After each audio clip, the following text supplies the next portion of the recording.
Hi, it's Jeff. And Denise from Mousesteps.com. And this is episode number 312. 312. Of Mousesteps Weekly. Sponsored by MEI Travel and Mouse Fan Travel. Star Wars Galaxy's Edge is opening at Disneyland this week, and we are looking forward to that.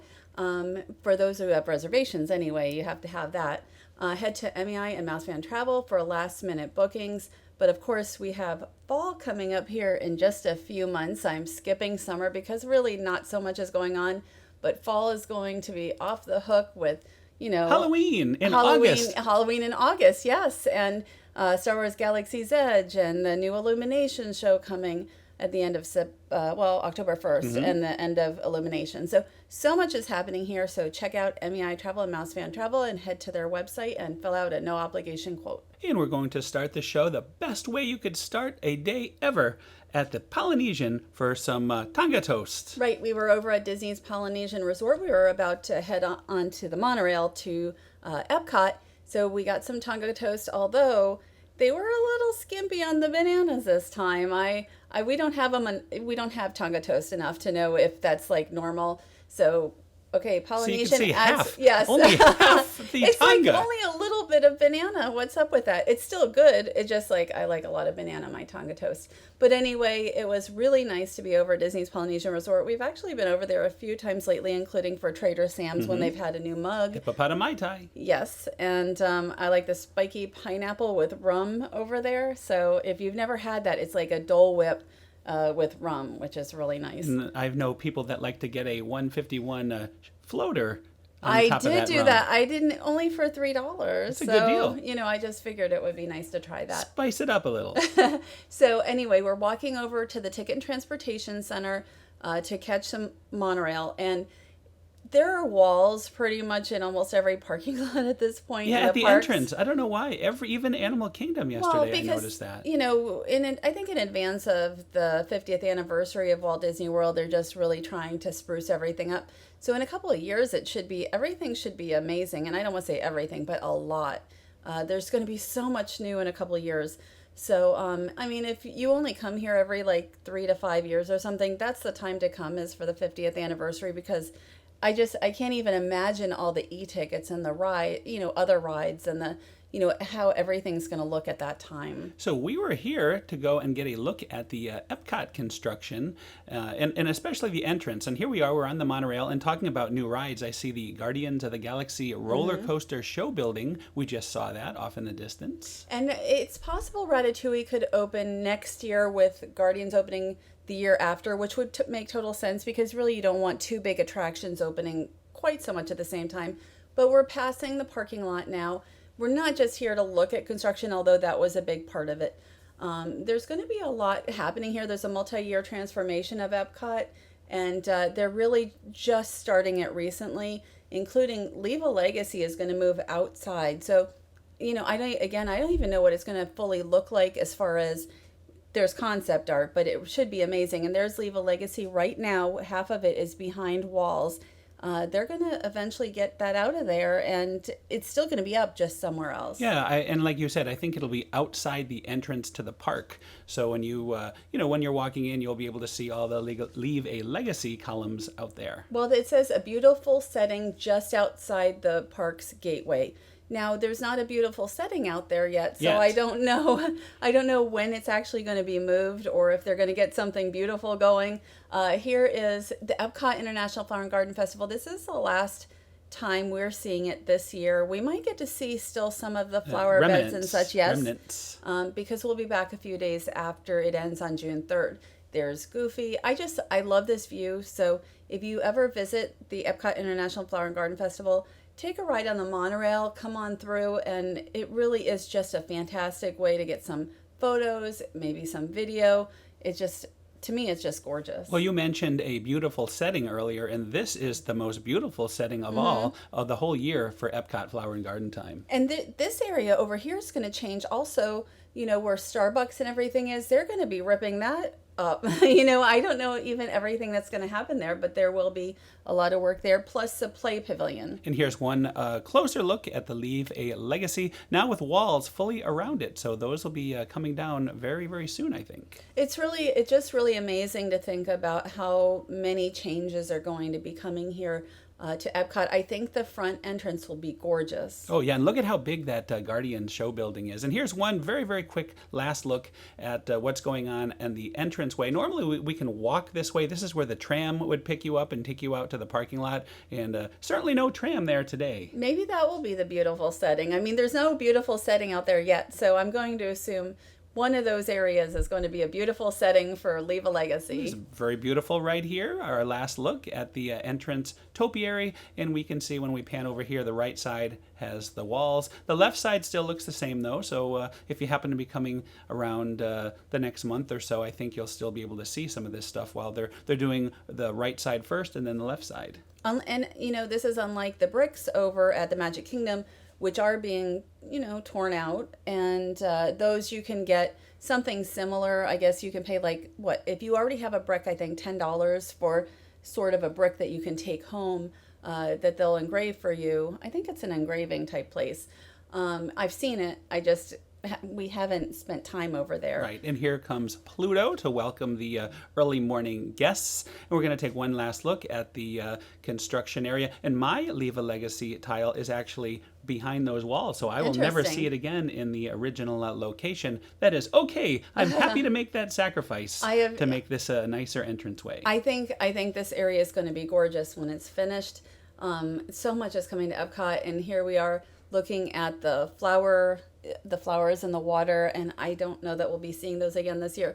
I will miss the Epcot Flower and Garden Festival. This is my favorite time of year at Walt Disney World, and there are the three caballeros. We're just looking at a tiny bit of the Epcot Flower and Garden Festival. Well, we had gone to the Coronado Springs Resort last week, so I thought that would be nice. And you have a new hat with this character. Well, Spike the Bee, who I had never heard of before, but I guess he has something to do with Donald Duck. I think there's a short, and I have never seen it. Oh, I think we must have it. I think I have every one, so we'll have to pull it out. We'll have to, now that I have a hat. I just wanted a hat, so that's the one we ended up getting. So there are Lady and the Tramp. Again. One of my favorite new locations of the year, so it's nice to see that one last time. I think it's a terrific location, and nobody's going to bother them there, pull her hair or anything.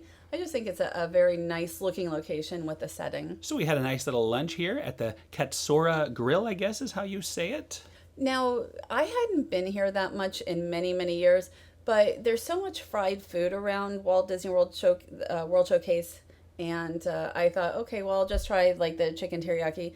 It's not the best chicken teriyaki in the world, but it's actually pretty good, a really decent sized portion. And then we split it and got a $2 extra big portion of rice, which was very nice. If you're trying to, this is everything we had for about $10, and it was plenty of food. I mean, it's bigger than it looks. It was $13. It was $11 plus 13, two. Okay, that's right. That's right. But it's a good amount of chicken, and then a pretty good amount of rice, and then it comes with the salad too, or you can even order a side salad on the side. So if you haven't been here, I think the food's pretty good. I've not had the beef in a very long time. It's a good healthier option, and we're looking for something just a little bit healthier because we had that Tonga Toast for breakfast. Lately, with all that sugar and everything. That was a big part of it. So lately I've been over there a lot. So we're going to take a look here at the International Gateway. Now, this view you're seeing has changed already since we were here last. This is where you were entering the park, and that has moved back now as they're taking down some of the awnings. Well, I know that I heard that they had the security now around the Friendship Boat dock. We're going to show about where that is. This is the new area to get your tickets and guest relations. Mm-hmm. Temporary, very temporary. It was not yet open at this time, but it opened it probably opened 2 hours later. Right. To guests. So much is happening here. It's going to be probably even totally different when we come back in a couple of weeks. Right, and I believe where those tents are is now where the entrance is. I'm not 100% sure, but I think it makes sense that's where it is. I hadn't heard the entrance change. I knew security changed, but I had not heard the entrance change. Yeah, well, I guess we'll have to find out. We will go back. It'll be about 2 weeks till we're back at Epcot. So here is a Disney Skyliner station. They took down the walls. They still have the shrubs, which they must have a million shrubs all over property. I'd love to see the shrub farm. They must have one. But you kind of look through the shrubs just to kind of show what it looks like there, and it won't be too long, I guess, till that. I mean, really, I don't want to say the holdup, but they still have a lot of work to do at the International Gateway. I don't think so much on the station, but with everything else, because and I counted how many rooms, like 7,000 more rooms of guests will be heading through the International Gateway. We're looking at the Ratatouille area. They're going to have a crepe place, a creperie. I just can't wait till France has all the new there too. And I think they're really working on it quick. So I'm hoping for next year. But I was going to mention, as far as the Disney Skyliner, you have Art of Animation, Caribbean Beach, Pop Century, and then the new Disney Riviera Resort, 7,000 rooms of guests. This is not going to be a quiet International Gateway area anymore, which is why they really have to expand that. So we're going to take a look at the little turn area. You can see the Skyway, or the Skyliner. I know I keep calling it the Skyway too. But the Skyliner is heading away from Epcot there, and as it comes down, I believe is it World Drive? It's going to make a left-hand turn, and there is the turn right there. And it's funny because it just seems like it's not. It's something you can see very easily. And the last time we drove past it, it was actually running, right, at high speed. You could see the Disney Skyliner gondolas going around it, and really just over. Did you say World Drive? Is it? I don't know if that's World Drive. It may not be. I don't think it is. Is it Buena Vista Drive? I'm not really good with the road names on every. Whatever the main road is, right? I thought it was like Buena Vista Drive. It could be. So anyway, we walked from Epcot, even though it was 90 degrees. I really wanted to walk to Disney's Hollywood Studios, so we did that. It was worth it. Look at this view. Nice view across the lake. Right, you can see Star Wars Galaxy's Edge, and also, so like half of the entrance is kind of done now for Disney's Hollywood Studios, but the other part is kind of getting ripped up, so they can fix that. And you could see under the plastic, the Skyliner logo is almost ready to be debuted.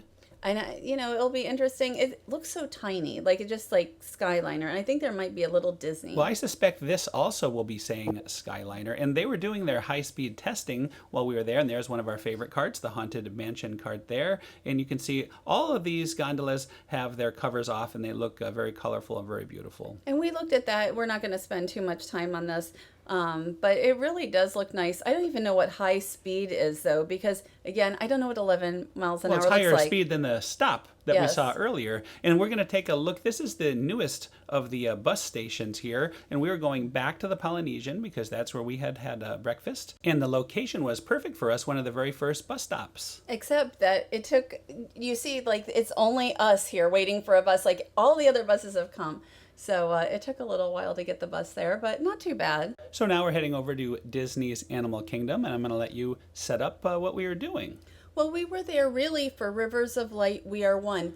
But there were other things going on as well. They have all these signs saying about how it's celebrating the Lion King. Of course, I mean, they already have a lot of Lion King, activities. So it isn't like there's a lot. Well, there's quite a bit of mention of the Lion King. Yes. No matter what you do, including the safari, they must have somehow mentioned that about 10 times during our ride. It was like the Lion King safari, but there's also like new merchandise, and there's also signage, and I haven't even seen everything like walls. It's Spirit jersey. And yes, and also we'll show like one of the desserts. There's not really a lot of dessert items. There's like 4 or 5 different items, including a sangria. Well, if we weren't so full from the boathouse where we had lunch this day, we would have had a few more of the desserts. I don't think I would have had a few more, but all we had was the one Dole Whip type item, which was pretty good. So anyway, we're looking in the Mombasa market. Yeah, that's a tough one. And so if you're looking for Lion King merchandise, you can find it really all over Walt Disney World. Some of it's new, some of it has been here for a while. But they're really, as the Lion King is approaching the movie, they're really pushing the Lion King this summer. Not only here, but they're going to have if you go over to Disney California Adventure in a couple weeks, they're going to have a show called The Tale of the Lion King. Mm-hmm. And also at Disneyland Paris, they're going to have... I was just going to mention that, a summer festival of the Lion King. I think that actually will be the biggest of anything, where they're really doing a big festival. I always like that VHS-looking book. I actually like those too. They're not just the Lion King. So anyway, I think we're just about done here looking at merchandise. There's, again, quite a bit that you can find. Including art. I think I'm going to show some actual art you can buy as well. And you can pose with that big poster. A lot of people like to do the wall type thing. So that works for that. I really like the patch. We were talking a lot about patches yesterday, and you were looking for something. I ended up sewing up your shirt without a patch. Lion King Celebration, that's what it's called. But really, there's not a lot of extra going on at Animal Kingdom. They're just happening to have it at a place that already has a lot of Lion King. So this has really some kind of connection because it's meerkats, and there's a very famous meerkat in The Lion King. Come on. And we're going to take a look at these cute little baby and fully adult meerkats. I really had wanted to see the baby gorilla named Grace. We didn't see Grace, but we ended up seeing meerkats, and I think there Lots of meerkats. Yes, and I think there were 3 babies. That's what I counted. Of course, there's a lot of other meerkats, but the babies are adorable. They're very cute. There's one right there. And this is on the Gorilla Falls Exploration Trail as well. There's actually a lot of babies around Animal Kingdom right now, including on the safari, like giraffes. We saw some baby giraffes. And I'm just talking as we're looking at, oh my gosh, these adorable meerkats. They're like little kittens. They reminded me of little kittens. So if you get over to Animal Kingdom soon, check out the meerkats. Look for the gorilla baby, which again we didn't see, but maybe in the morning when we come back, I think we should head over to Animal Kingdom. And on the safari, there's babies, so it's just really cool to see so many. Yeah, I really enjoyed it too. And if you want to see a little more of meerkats, extended footage, I will link to that at the end of the show and in the show notes. And this guy really has that Timon look, especially when he was looking at me earlier, and you could see the zebras in the background. It reminded me of the, as we say, the Lion King. Well, look at the baby was even standing. Like the babies learn to stand so early like that. So they're just looking. I think they're just looking for predators. I think that's what they do when they're standing, just really just checking out and seeing what's going on. So anyway, Jeff mentioned we tried this dessert, the Simba Sunset. We did not try the King's Cooler, which has the rum in it. We should have started with that. Maybe next time. The Simba Sunset has pineapple Dole Whip with red syrup, and it's got watermelon and coconut. And I thought it was pretty nice. I mean, it's a Dole Whip with some, with some flavoring in it, and I thought it went well together. It was nice. It was definitely nice to break up a standard Dole Whip with a little bonus like this. So I would absolutely have that again. Although nothing can take away from the classic Dole Whip for me. Well, it's all on a hot day. It was a really good dessert to split on a hot day. So let's talk about Rivers of Light. We are looking at the official Disney B-roll that was given to us now. Rivers of Light, We Are One, which Yes. is different than the regular Rivers of Light, which just ended, and this just started on Memorial Day weekend, which I think we're in Memorial Day We weekend are, indeed still. we are. It is Sunday as we record this. So, but anyway, they just started, and don't those water screens look amazing? Oh, that looks fantastic. But if you have seen Rivers of Light, you know the water screens don't look like that, unfortunately. And also music has changed. There's a lot of elements that have changed some. I'm just going to put it out there. My favorite Rivers of Light was Jungle Book Alive with Magic because it had live performances and Bollywood. So here's what it really looked like when we went. We had a really good seat, center looking, show center, and this is what we got. They always seem to have a problem with these projection screens as far as they don't seem to match fully. They did in the B-roll, but in this case, not so much. And it's hard to really see what it is that's going on there. And everybody we talked to was just kind of like, why can't we see what's going on? It would be nice if Disney can make the water screens better, close it down, make the water screens better, but maybe they won't be able to, I don't know, is our water not as good as California's water? I have think no it idea. all depends on the wind and so but many there was variable... no wind this night. You're right. So That's this true. is as good as it should be getting. So really, I think they need to rework You the can show. see it great on the boat, though. Perfect. Right, they crystal clear on the boat. They put I think they're non-water screens on the boat, so at least you can kind of see what's going on. Online, Disney says about the show that it has stunning imagery, familiar animal characters from Disney nature, along with classic moments from Disney animation. But you really can't see it, and so for me, that's a problem. And I know that Rivers of Light has its fans. this isn't Rivers of Light anymore, as it was before as far as the music. So they took away the finale song, Well, they just kind of chopped up loved. the soundtrack and added Disney music interspersed through it, and especially at the end with the Lion King music. I think they should rework the whole show. I think, if they can't make water screens that are as good as, let's say, World of Color, then maybe we shouldn't have water screens. But anyway, I just think they need to rework the show. You can't really see so much, and I would love to see live performers.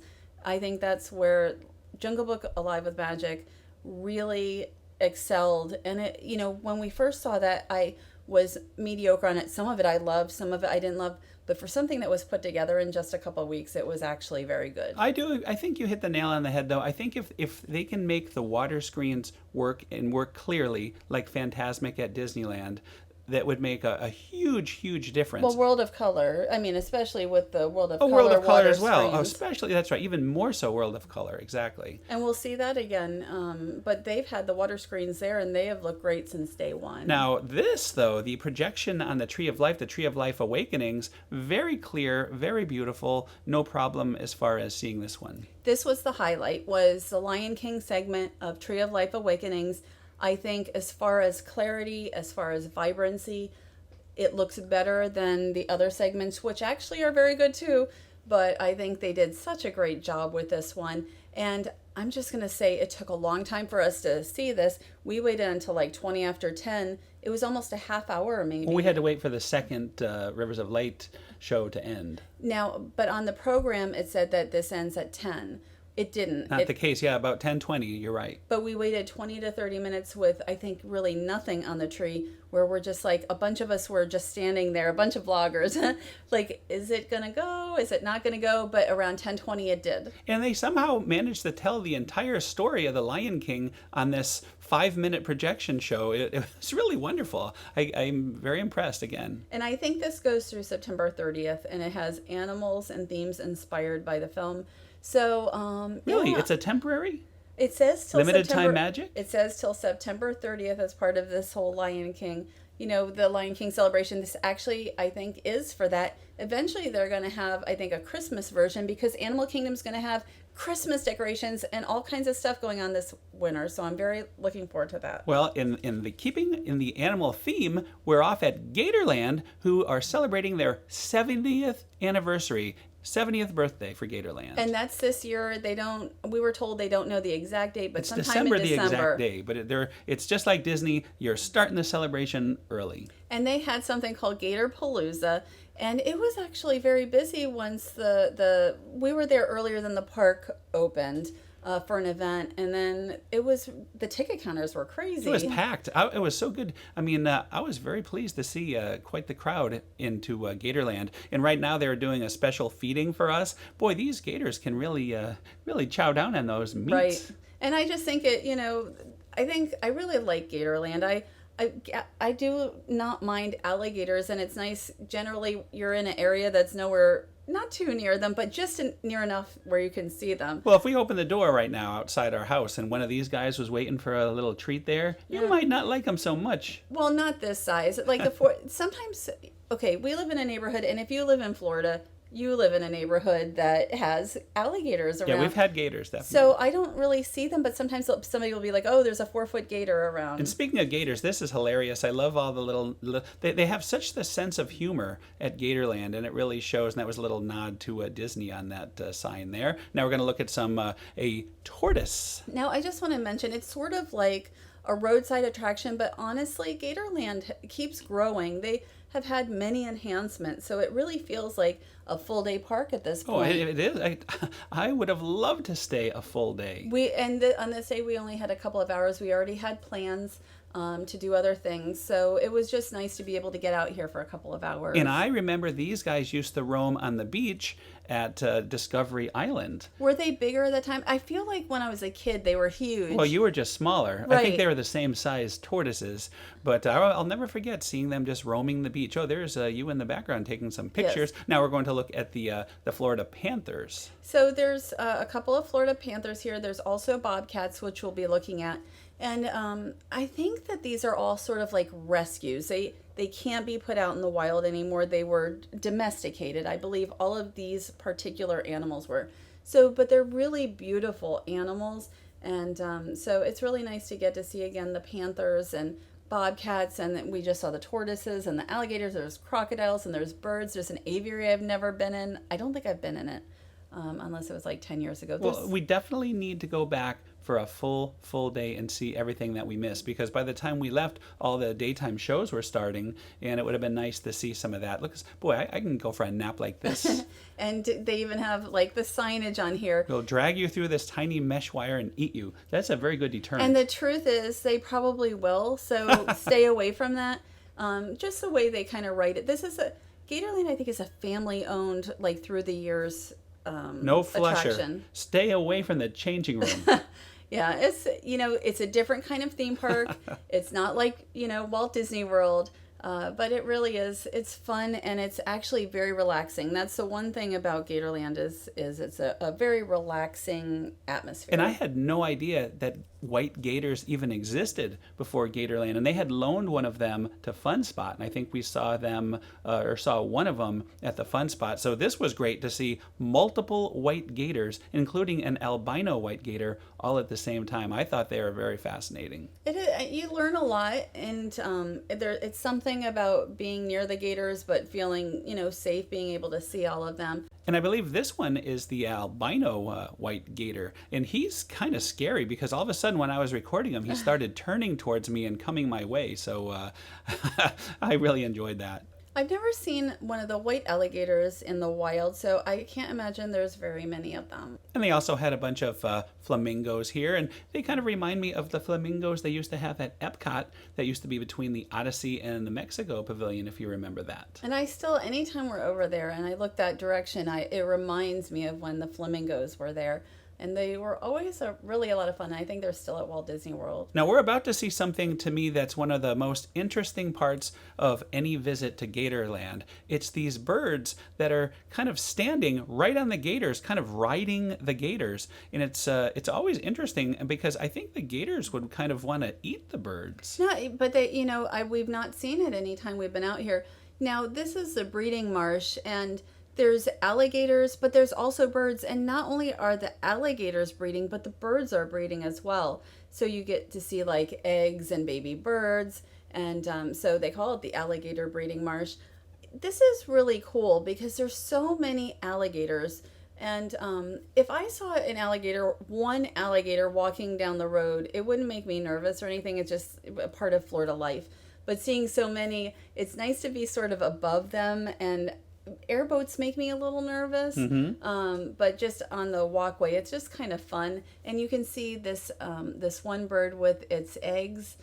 There's so many nests. Oh, I think we're going to see some more nests in a few minutes with the little babies too, the little baby birds. Yeah, I mean, it's like I was like, oh look, a nest, but they're everywhere. There's so many birds that just make their home here above the alligators. This is my favorite area in all of Gatorland. Now, here it says, are these birds crazy?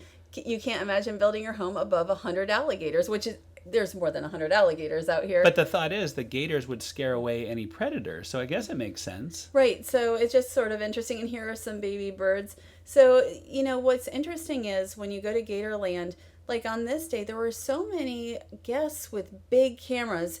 I guess, there were some guests who really just like birding, bird watching. Right, bird watching, bird photography. So this is really a great place if you love birds to be able to get photos of birds kind of in the wild. And I forget how many acres this is, but this is a pretty large area. And it's very relaxing. It's really nice. And if you want to personally feed a gator, they'll give you a little fishing rod type meat on a string there, and you can kind of dangle it, and the gator will actually eat it right from your string. And by give you, like you have to buy it. Yeah, you have to buy it, yes. And at the front of the park, you see a lot of gators, but that breeding marsh is my favorite because it's such a natural area for birds and alligators. So we're going from Gator Palooza to Pasta Palooza at Maria and Enzo's. And we had been invited to Maria and Enzo's, and now it's been a couple of weeks or so. Here, executive chef Charlie Restivo was showing us how to make lasagna verde. Pasta Palooza it wasn't an official name for this event. Every month, for the next few months, they are highlighting a certain item that is already on their menu. So, like this month, it's the lasagna verde, which is a dinner item. They'll still have it on the menu, but they were really just kind of showing us how to make it and all that. This was very good. I usually get spaghetti when we go here on our own. The pasta, the lasagna was fantastic, and I would probably get that next time. It's reasonably priced. It's delicious. The green part is spinach. And I just think it's also interesting. So verde means green in Italian. Vert means green in French. So I just thought that was interesting. I hadn't realized that verde meant green in Italian. Before we even had a chance to get into that, we started off with this charcuterie platter. I hate to try to say things that I'm not sure how to say, but salumi e formaggi, I think that was probably like salami and cheese, but it's got prosciutto and mortadella, olives, and you really enjoyed that. Oh, it was good. I was so tempted, but I knew there was a lot coming, like this shrimp here, and the shrimp was awesome, and there was so much of it. Have more shrimp, but had to save room for this awesome dish. The lasagna was fantastic, and it's funny because I had just eaten over at Shula's the night before, and this was nice. It was not too many different items to try.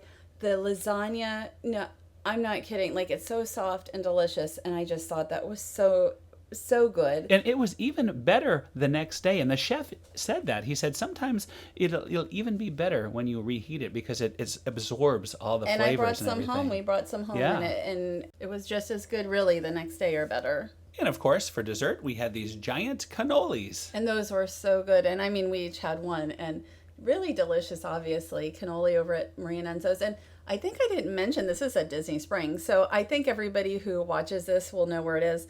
But it's over by the Edison, and really they have some fantastic restaurants over and there. entertainment also. And still from Carnivale, they kept some of the entertainment. So if you go there, and probably just in the evenings, you still have some entertainment and plus really terrific food. Yeah, we had a good singer, a very nice singer when we were there for this event. So, and they had a quite balloon. Like that. Yes. Stilt walkers. Right. So there was, it's nice to have the entertainment aspect as well. So believe it or not, that is another show. That is another show. And thanks to our sponsor, MEI Travel and Mouse Fan Travel.